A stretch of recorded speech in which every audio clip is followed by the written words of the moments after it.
Hi, everyone, and welcome back. I'm Adriana Monique Alvarez with Alma Publishing, and we are continuing our conversations with the contributors of Awakening. And you all are in for a treat today. We've got Michelle Aspinwall with us. Hi, Michelle. How are you? Hi, Adriana. I'm great. Thanks for having me. Of course. So first off, where in the world are you joining us from? I'm joining you from Austin, Texas. Woot, woot. Now, via what? I know you just got here recently. Yes, my family and I made a big leap and we moved from New York City to Austin on July 1st. Incredible. Yeah. Well, we were chatting before we went live, and so I feel the need to say this is not a gin bottle. Someone asked me if I was drinking gin right out of the bottle. This is mountain sparkling or mountain spring water, and I'm chugging it because first we had a cat in the house that I was allergic to, and now we have 4 fires in Colorado and fires in California, and so it's like, you know, in the 80s when you walked into a restaurant and it was like just a cloud of smoke. Yeah. That's what we got now. So, Michelle, tell us what you wrote your chapter about and why. I'm so glad you asked that. So I wrote about intermittent fasting, why I think it is the #1 tool that women have at their disposal at any age, but especially over 40 and between those years of 40 and 50. It's that decade that can, and I think you'll agree with me that, well, Adriana's at the beginning and I'm at the end of this decade, but this decade can feel like a lifetime. And so this is one of the great tools, both from a beauty and sort of maintaining weight, but also from a vitality and longevity aspect. It really is one of the greatest tools that human beings have at their disposal, and it's as old as time. I love that. And I just want to say, a certain person on my staff, whose name might be Derek, he was, he's the one who kind of arranges these photos and stuff. And he goes, "Does Michelle really look like this?" And I said, "Yeah, why?" And he goes, "How old is she?" And I go, "I don't know, 47, 48. He goes, "No way." So yeah, you're walking your walk, talking your talk. You're doing it. Thanks, so Derek. Yeah. It was so funny because, sometimes on social media, people have a picture that's like 20 years old, so you never know. Yeah, but I know. I agree. We got the real deal. So let's talk about this because, I'm in it in the 40s. So does fasting mean you're not eating? Like, I grew up, I'm old school. You know what I mean? I grew up in church, and when they said fast, you're like eating nothing for like 3 days. Is that what you're talking about? No, actually. Well, here's the thing. There are many varieties of fasting. You can fast for as little as a couple of hours, or you can fast for days, or some people fast for a week to 10 days. It depends on what your goals are. So when I work with people, so I was introduced to fasting through a healer that I was going to, as I was trying to really, really tap into and heal some debilitating symptoms from an autoimmune disease. So I started there, and that was my introduction. And I just want to say I know that on the internet, there's a host of people who say that if you have autoimmune disease, fasting is actually a really bad idea.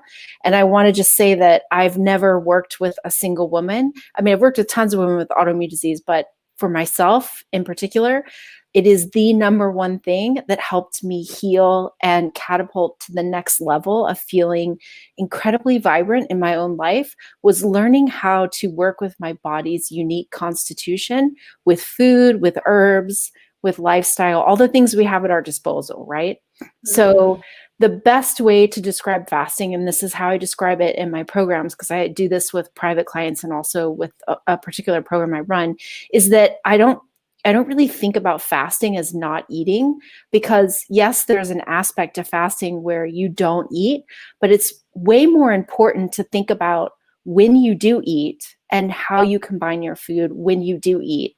You can have great results having sort of that sort of obtuse standard American diet that doesn't really do anyone very much good. You can benefit your body massively, but if you really look at what you eat, when you eat, and when you don't eat, and how you combine food, it's really, that is where the magic is. And then your body knows exactly what to do when you give it a break from digestion. I love this. recently I was doing, on YouTube, sometimes I'll just search a meditation and listen to it. And this yogi said, the problem with most people and what they eat is that it's completely dead. And so it's like when you put it in your body, it's like your body is trying to raise it from the dead, right? Yes. And it made so much sense. And, of course, I hear you and see you all the time. And I was raised in it. And so it just makes so much sense. You give your body a rest. And then when you bring it back, selecting it carefully and strategically for yourself makes sense. Totally. Now, you say, you often bring up this eating for your constitution, which I always find interesting because I think it's so easy for people to jump on bandwagons, like being a vegetarian is clearly more healthy or being a vegan is superior, but you don't go that route. So tell me your theory on eating for your constitution. So if we could just back up for 1 millisecond before we talk about constitution, I really believe that aligning with time and really understanding your body and the stage that you're in. So that's like the most important aspect of this. When kids are young or teenagers or early 20s, you can eat certain ways. You can drink excessive alcohol and function very well on very little sleep because the cell regeneration is plentiful, right? We're youthful. Everything's working at top speed and top form. So as we gather the years, which I really view aging as a gift. I don't think of it as, and I think this is a big part of what I talk about and what I believe, that there are aspects to aging that one has to understand and work with. And when you work with that and recognize that the next phase of life, so that like 40 plus phase, right? Because we go through a massive shift after like 45, you really feel it. And that's all thanks to our hormones. I think it's important to understand that eating for your constitution at your stage in life. So what does that mean? So it's recognizing what stage of life you're in, recognizing that any symptoms or signs or pains that your body is having is a dialogue. It's a dialogue. It's not a curse. Like women aren't cursed. We're not cursed with a cycle. We're not cursed with menopause. We're certainly not cursed with childbirth. Are these easy things to do? No, but if they were easy, then they wouldn't mean what they mean, right? And really, menopause is like a portal. It's like this next portal that we get to go through, and we get to really kind of raise our own consciousness and find out what's on the other side. So eating for your constitution, getting back to your question, because I can really go off on a tangent about that, is understanding your stage in life, understanding unique bio-individual aspects of you. And some of those include your blood type.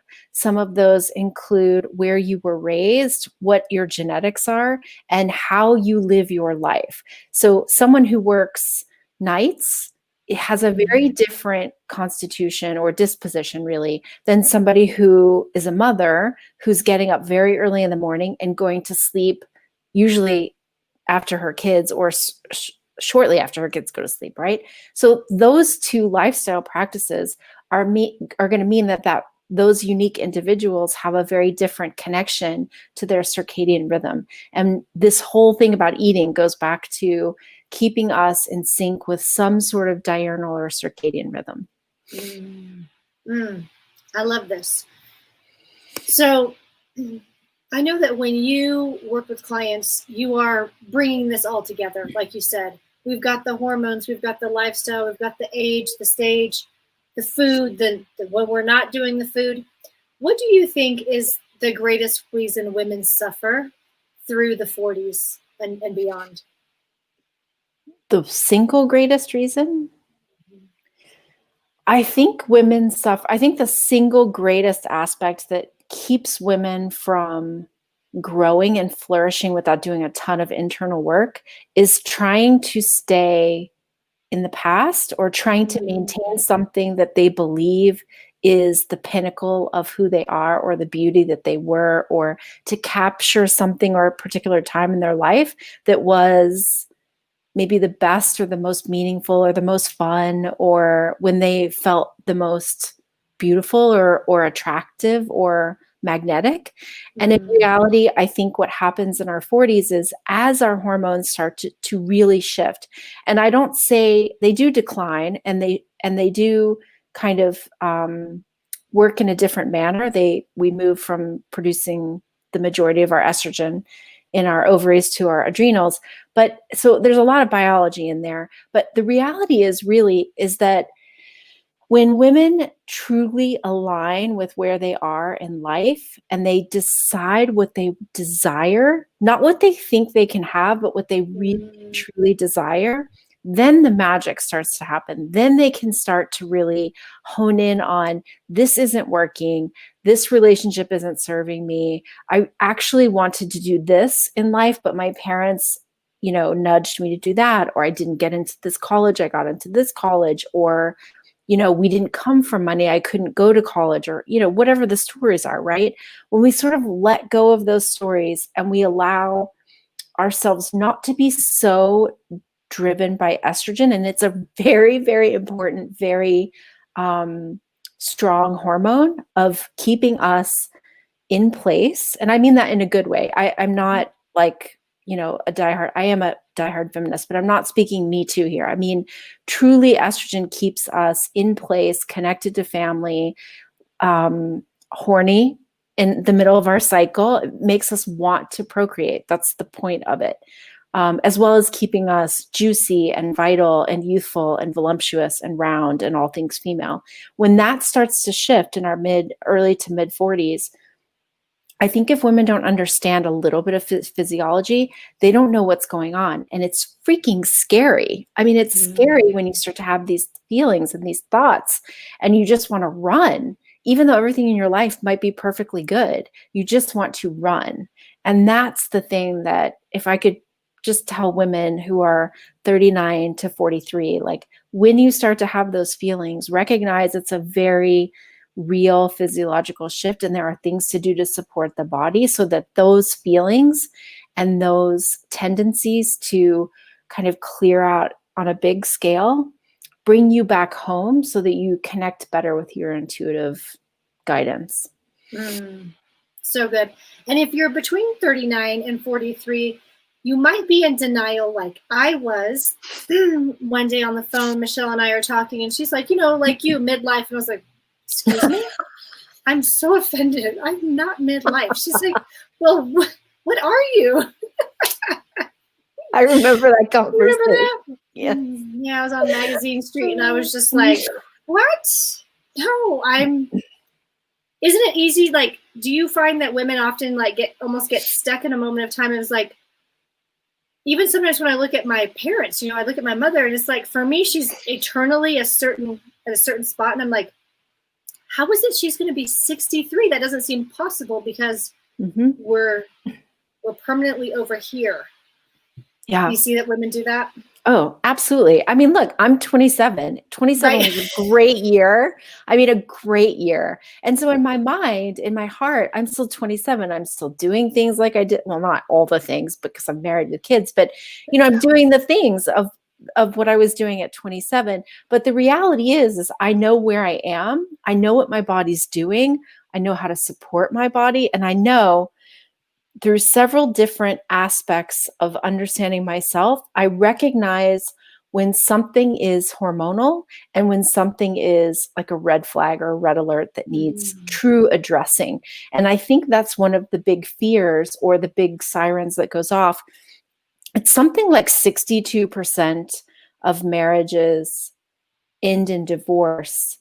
Of the 50% of us who get divorced in our lifetimes, 62% of those 50, which is a bit of a weird math way to say it, happen between the ages of 45 and 52.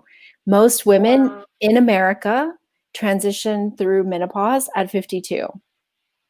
That's the average age. So you have to imagine that there is some real physiology going on in a woman's life. And men aren't brought up to, I am a mother of two boys, and I'm teaching my boys about the female body, the female experience. I mean, they're actually watching as young. I have one teenager, he's like 5 minutes into teenagehood, and one 11-year-old. And they're actually watching their mother go through the end of perimenopause. I mean, I'm nowhere near menopause because I still have a regular period.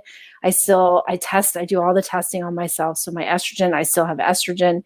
So I know what's going on in my body. But for those women whose doctors aren't testing them and they don't know what's going on, it can be a very scary situation. But going back, I am teaching my boys what it is like to be a woman, what girls their age are going through, what they're feeling, and not to see it with some sort of stigma. And I think it's a big responsibility raising boys in this age, as you know all too well. I know. And it's so true because, girls and boys are raised. There's so many stigmas, right? Oh, I can't tell you how many times in my life, it'd be so much easier if you were a boy, right? Oh, life would be so much easier. Yeah. But like you said, these are actually really like portals and, doors for us to walk through and to expand in who we are. And there are so many gifts in it as well. And I know that's what you help your clients see. Yeah. So in the work that you do you find that it helps women to go through these stages of life with support, with community, with a guide, with a mentor, as opposed to completely alone, having no idea what to expect next? Okay, that's an amazing question. And I started to talk about that, and I'm so glad you brought me back here and I just had this conversation on Messenger yesterday with a woman who is 43. She's been to her doctor. Her doctor refuses to do any hormone test. And I quote unquote, this is what her doctor said: I don't need to test your hormones. I know what they will be. And it doesn't change anything. And so here she is. She's been offered the birth control pill, a very low dose. And she's also been offered an ablation. And the three choices for women when they go to their gynecologist or their primary care physician is going to offer you a birth control pill or an antidepressant, depending on what symptoms you give them. If you go to your gynecologist, depending on how surgical they are, they're going to offer you a more invasive procedure because you've already been offered the pill, or they're going to offer you a partial hysterectomy. And I just want to, if there is literally one thing I could say to all women, there are moments in time where a woman needs to take out part of her reproductive system.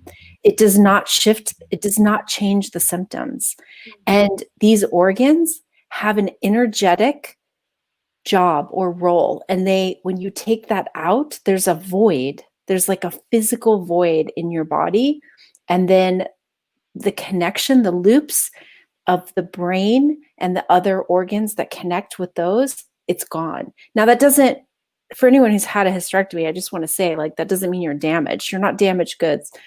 It's to say, I'm trying to tell women who are in this right now or who are in the process, you have options. Mm-hmm. You have to find community. You have to find women where you can talk about this, because going through this alone is like going through death alone. There's a part of you energetically that is shifting. The energy of the womb is shifting. It's shifting from growing and sustaining life within you to growing and sustaining your own individual life. And that is a massive shift. And when you do that shift alone, you lose the perspective of community, of people holding space for you, of you being able to say and feel all the feels out loud, which is a very different experience from kind of eating those feelings or drinking those feelings or going elsewhere, thinking if I just leave, the feelings will go away, or making massive life changes. It's not actually, although they may be necessary, it's not actually always the first place to go. So I've created this Facebook group where women can come and understand what midlife is. We have lots of deep conversations, but also recognize that midlife isn't a medical condition. So when you try to take an element that's completely natural and put it into a Western medical paradigm, you're going to get Western medical solutions, which are only to cut, to medicate, or to actually stop the process. And when you stop the process, you're not giving your body, your soul, this next phase of your life. I mean, if we want to talk about the great female leaders from the past 150 years. They've done the majority of the great thinkers, the great poets, the great writers. I mean, I'm thinking Toni Morrison, like the canons, right, of her work, she wrote in her 60s and 70s. That's well beyond menopause. So it's just, that's what I want women to feel. And I want women to recognize that they're not broken, they're not damaged, and there is beauty to be had. But you must look for it and you must cultivate it, and you have to do that together. So true. I think every one of those stages, it's so important to have women around us, you know. Always. Birthing children, every stage. Every you know? stage. Every stage. Yeah. So you touched on it a bit, but where can people connect with you? Because God knows a lot of women need help at this time. Yeah. And I'm just going to say this, you know how I feel about it, but your doctor is not actually going to be the one who can help you through these stages of life. They're just not. This kind of woman is the one who's going to help you through these stages of life. So Michelle, how can they connect with you? The first and best way is to join my Facebook group called Midlife Mecca. And the other stage is just connecting with me personally on Facebook, Michelle Aspinwall on my personal page. I go live, I advertise all my programs there, I do specials, all sorts of things. So I would say that's the best place. And if you're not a Facebook person, you can connect with me on Instagram, Michelle P Aspinwall, P as in Peter, because I'm in there too with all sorts of different content, stories, and things. Awesome. Michelle, thank you so much for contributing your chapter in Awakening, and for the work you do, and for living it, for modeling it, for showing us what it looks like to go through this stage of life with grace, beauty, vitality, all of that. You are the spokeswoman for us. I want to remind anyone who has not yet picked up their copy of Awakening, go get it on Amazon. You can go to the table of contents, go straight to Michelle's chapter. You're going to love it. She has so many wonderful things to say about food and moving through the 40s, through these stages. And if you would like to be in our next book visionary that's coming out next, I will put a link to the application, and I look forward to hearing your story. Michelle, thank you so much. Thank you, Adriana. It's been a pleasure. Big hugs from Colorado. Until next time, stay well.